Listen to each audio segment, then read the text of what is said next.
But the last thing that we want to finish with today are some of the signs of the last day. Things that the Prophet Muhammad said that would happen before the end of time. And of course, the first thing the Prophet Muhammad ﷺ said, the first thing that he said would be the first of the signs of the last day is his death. And that last day is soon upon us. And that's what the Prophet said then 1,400 years ago. How close must it be now? Let's look at some of the things the Prophet Muhammad, may Allah's peace and blessings be upon him, said in various narrations. First of all, the Prophet Muhammad mentioned that amongst the signs of the last day is that you would see the barefooted Bedouins compete with each other in building tall buildings. This is remarkable, because I invite anybody to look and go and visit Dubai, Abu Dhabi, Saudi Arabia, Bahrain. These are places where 60 years ago, I remember when I was in Kenya and they were complaining how there was no more money coming from Saudi Arabia after 9/11 and so on and so forth. And they were saying, well, you know, 60 years ago, we used to send money to Saudi Arabia to help the orphans and the madrasas there. Now you will find the people who only 60 years ago were barefooted Bedouins competing with each other in who can build the tallest building in the world. In fact, it said there's going to be 6 of the tallest buildings in the world in Dubai in the years to come. This is something the Prophet Muhammad was predicting 1,400 years ago. It is truly a sign of the last days. The Prophet Muhammad ﷺ also mentioned that the mosques would become like palaces.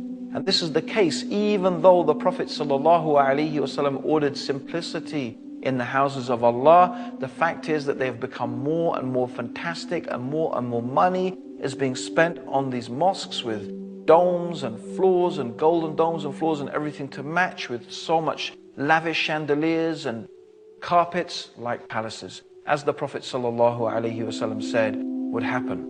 Also, the Prophet mentioned that trustworthiness would disappear, so much so that a person would be able to say, I know a trustworthy person in such and such town.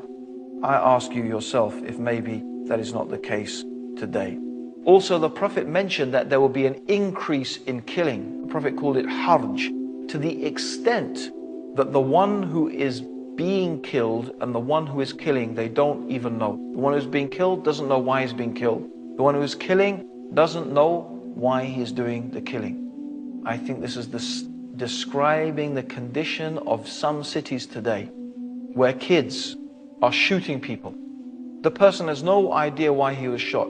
In fact, people are being shot merely just to prove themselves or for any type of madness that you can imagine. Not even to mention the massacres of so many people that is taking place due to terrorism, whether it is the terrorism of countries or the terrorism of organizations or individuals. We shouldn't really make a difference. It's all terror. When women and children and innocents get killed, it's terror by the hands of whoever it is. People do not know why they're killing or why they're being killed, to such an extent that it is unimaginable, just as the Prophet Muhammad predicted 1,400 years ago.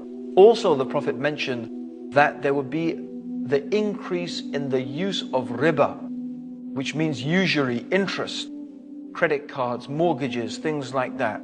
In fact, to the extent that no one would be able to escape the dust of it. Everybody will be affected by it. And this is without doubt the truth of the world economy today. The whole world economy is affected and controlled by banks and the use of interest money. Even though in Islam it is totally prohibited, even though in Christianity, up until the 16th, 17th century, riba was forbidden in Christendom as well. But yet today, it is something that controls the world economy to the extent that no one can escape it, just as the Prophet Muhammad predicted 1,400 years ago. The Prophet also said that there will be an increase in literacy. In fact, so many people will be able to read and write, but actually knowledge will decrease. Isn't that a type of paradox? More people will read, and what do we end up reading? Most of us, we read rubbish. We read rubbish stuff. But we can read, but knowledge, especially knowledge of the religion, Despite the fact that more people can read, ignorance has become prevalent. And this is what the Prophet ﷺ said, that religious knowledge would decrease, not by the books disappearing, not by, knowledge being taken from the minds of the people. No, the knowledge in the sense of the books will be there, but the scholars, so that only ignorant people will remain. And people will ask them for religious verdicts, and they will give it, even though they are ignorant, and they will misguide themselves and misguide others. Anyone acquainted with the Muslim world today will be familiar with this. And the Prophet mentioned the speakers will be many and the scholars will be few. And this is what we can find exactly. There are many speakers, many thinkers, many intellectuals, many people, alhamdulillah, giving da'wah. Maybe not enough people, but the scholars, they are so few. And this is a type of sign of the last day, that the scholars will be taken away. And this is exactly what we find happening. Also, the Prophet Muhammad ﷺ said that there will be such an increase in musical instruments, and Muslims will make it lawful even though it is forbidden. The use of musical instruments, it has been forbidden by the Prophet. Some Muslims will make it lawful. And there are many people who are saying it's allowed, even though it is very clearly mentioned in Sahih Bukhari, the most authentic collection of hadith. And this is mentioned here. This hadith where the Prophet predicted that the people will make it lawful even though the Prophet made it unlawful, and it's come true. Just as the Prophet Muhammad, may Allah's peace and blessings be upon him, said. Also, he mentioned there will be an increase in sexual promiscuity. Even though Islam is a religion that teaches chastity, that a man and a woman should confine themselves to marriage, the Prophet said there will be an increase in sexual promiscuity. And I don't think anyone can deny that that is the state of the world today, with highly sexualized images, and even traditional societies that normally had a good traditional moral values. For example, like India. Even in India, for example, promiscuity is becoming more and more common, hardly than it ever was before. Even in Muslim countries, where the whole idea of sexual promiscuity is so against the teachings of Islam, it is unfortunately becoming more and more common. And the Prophet Muhammad said that because of this, diseases would appear that people had never heard of before. Isn't that the case? AIDS, for example, diseases that people had never heard of before will arise due to sexual promiscuity. And this has taken place just as the Prophet Muhammad predicted, sallallahu alaihi wasallam. He mentioned that women will be naked although they are dressed. I don't think this is a better way of describing the dress of some women today, which in all but means is nakedness. With the clothes that are so tight, they describe every shape of the body, which this technology did not exist to make those type of clothes in the time of the Prophet. Yet the Prophet Muhammad is describing how this nakedness amongst the women will become prevalent.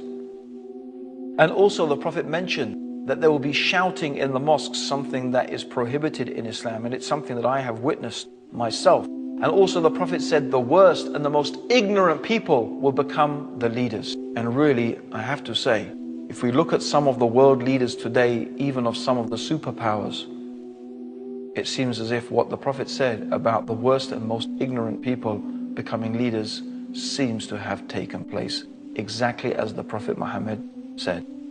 Also, he mentioned that a man will obey his wife and disobey his mother, something really contrary to the teachings of Islam. He will rather listen to his friends than listen to his father. And this is something that we find happening in the Muslim world, even though this is so against the teachings of Islam. Men will wear gold and silk and they will make it lawful, even though the Prophet has made it unlawful. People will abandon the religion of Islam for a small worldly gain. And keeping onto the religion will be like holding two hot coals. I am mentioning all of these things, and there are many, many more things that the Prophet Muhammad sallallahu alaihi wasallam mentioned. But these are some of the small signs concerning the events that will take place before the last day. And as we can see, these things that I have gone through, almost without exception, they have come true in a way that is so clear and so obvious and so apparent. I want to spend a little bit of time talking about some of the authenticated miracles of the Prophet Muhammad. I mean, of course, the greatest miracle that was given to the Prophet Muhammad was the Quran. But there are many authenticated miracles, and it is not often known and mentioned, that were done through the Prophet Muhammad by the power of God. For example, even at the birth of the Prophet Muhammad, may Allah's peace and blessings be upon him, when he was taken by the wet nurse Halima, and she was the only one willing to take him, even though he was an orphan. And because he was an orphan, no one was really expecting that they would get any reward and they would get well paid. But Halima, his wet nurse, and that was the tradition of the Arabs, they used to send their babies out into the desert where it was more healthy to be nursed by the Bedouin women. And Halima, she took this responsibility, even though she was not really expecting much reward. And from the moment she did this, she found that everything changed. Even the goats in her tribe started to get fatter. Wherever they went, there was grass for them to feed. She herself became stronger and more healthy and was producing more milk.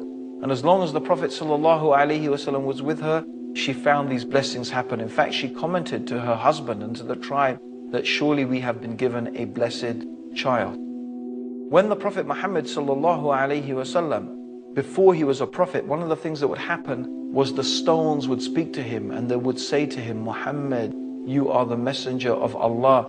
And this is the type of things that would happen. These are some miracles and true and authentic miracles that happened. There's one famous incident when the Prophet Muhammad, when he used to deliver the sermon, the Friday sermon, in the mosque in Medina, there was a certain post which he used to lean against. But then he decided it would be better if he stood on a type of pulpit. And so they had constructed some steps. And the Prophet Muhammad ﷺ would walk up and climb and stand on those steps. And he would deliver his sermon from there. And when he walked up and climbed on the step, the post that he used to lean on a sound came out of it like a crying sound. And the Prophet went and stroked this. The post was crying because the Prophet Muhammad was not leaning on it anymore. And this is how the sadness the post felt because the Prophet had left it. It's an amazing thing how this crying noise was heard coming out of the post. There are many narrations that are reported where animals used to come and complain to the Prophet Muhammad. There was one example when some companions had stolen the eggs from the nest of a bird. And this bird was seen flapping around the head of the Prophet Muhammad. And the Prophet said, who are those people who have stolen the eggs from the nest of the bird? And he told them to return it, that his mother is distressed,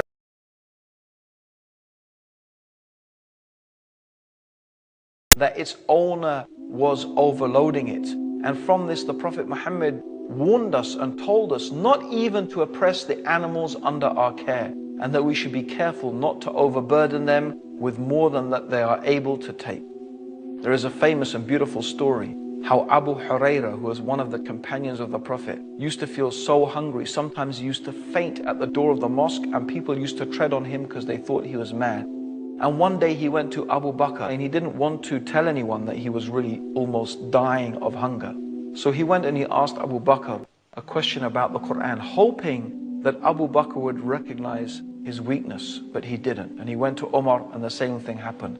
But when he went to the Prophet, straight away the Prophet ﷺ said, come with me. He told Abu Huraira and to come with him, and he went to his house and he asked his wives, what do we have in the house to eat? They had nothing except a bowl of milk. This is the house of the Messenger of God. In the house of the Messenger of God, amongst all his wives, all they have to drink between them is a bowl of milk. And the Prophet said, give it to me. Then he said to Abu Huraira, go and get the people of the bench. Now the people of the bench were all the poor people who used to sleep next to the mosque. And Abu Huraira was thinking, if I call them, there's not going to be enough milk for me. There's hardly enough milk for me, let alone to feed all the people of the bench. But then he thought, I must obey the order of the Prophet Muhammad. So he said, okay, I will do it, even because this is what the Prophet said. So he called them. And the Prophet got Abu Huraira to sit on his left. And now in Islam, when we pass something, we pass it from the right. And so the Prophet passed his bowl of milk from the right, going around all the people. And every time Abu Huraira is thinking, There's not going to be enough milk left for me. There's not going to be enough milk left for me. And eventually when the milk got to him, he drank from the milk. And then the Prophet Muhammad said, drink again. And he drank again. And then the third time the Prophet said, drink again. And Abu Hurairah said, I can't drink, I am full. This is a miracle, of course.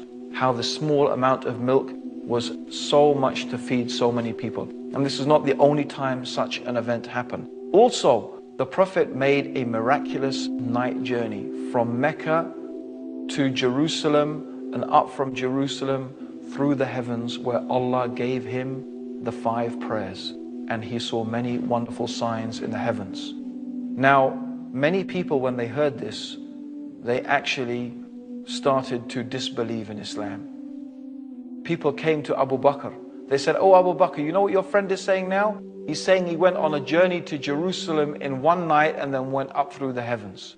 Abu Bakr said, if that's what the Prophet said he did, it happened, because he never lies. Anyway, people started saying, prove to us that this is the case.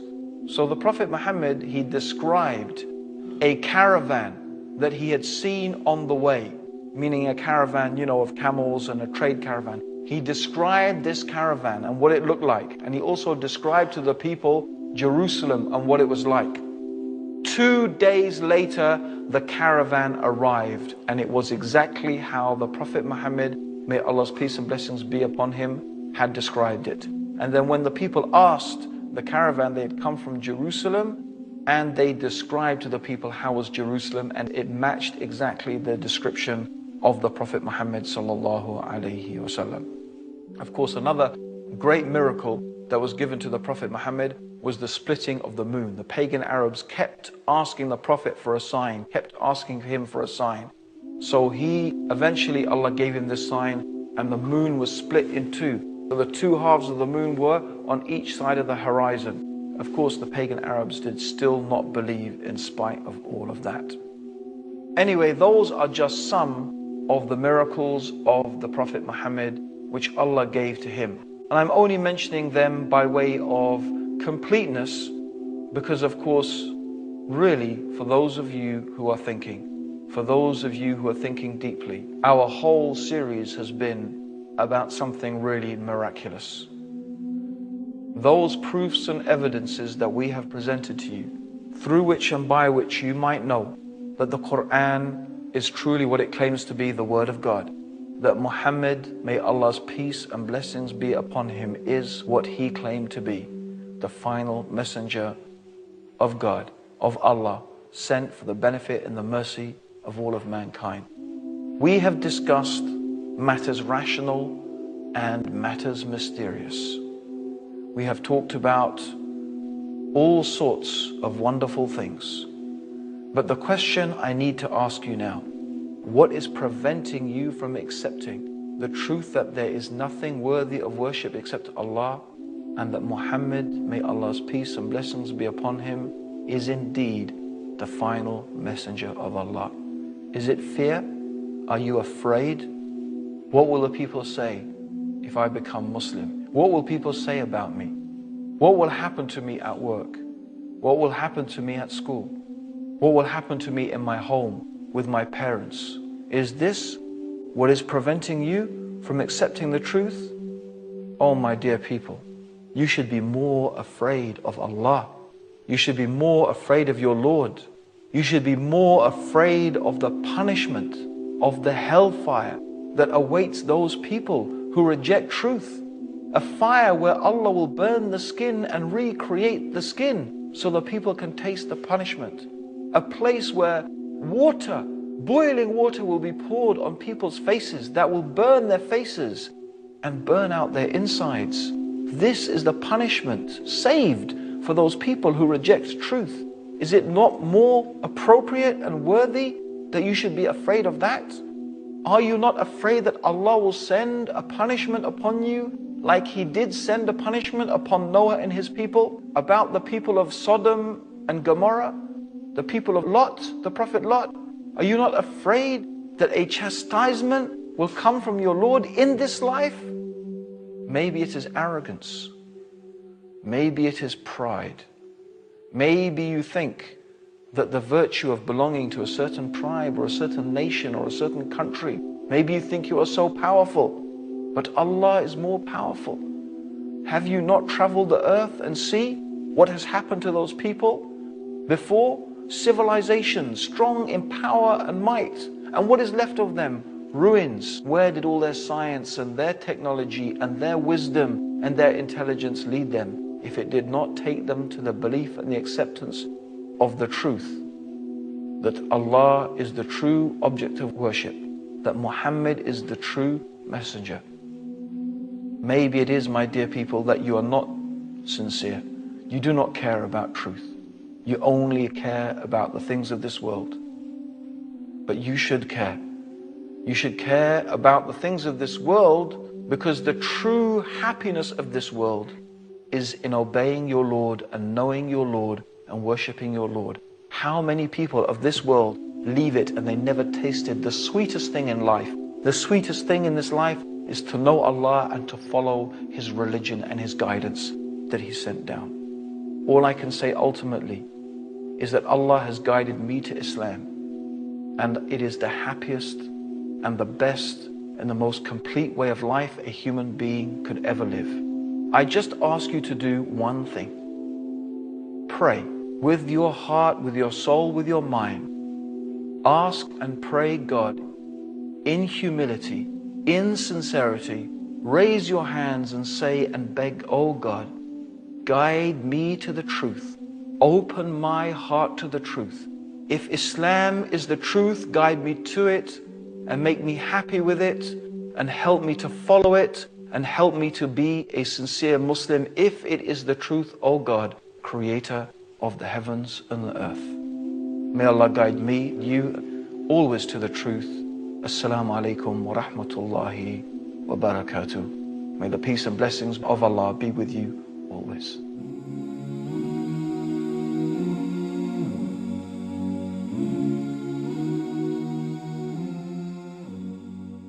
Alhamdulillah, we are happy to announce the launch of the One Islam TV app. Watch hundreds of high-quality produced Islamic reminders, Quran learning videos, stories of the prophets, and so much more. 2 new videos uploaded daily, inshallah. Watch videos on demand, or download videos and watch offline. No more annoying ads or pop-ups. 100% safe browsing for your peace of mind. Watch or listen to lectures and lessons while you work, rest, or drive with your device switched off. One Islam TV is 100% run and owned by Muslims, which means the small amount you pay for your subscription is a sadaqah jariyah, continuous charity for you, as we use the funds raised to continue producing more beneficial videos and reminders, inshallah.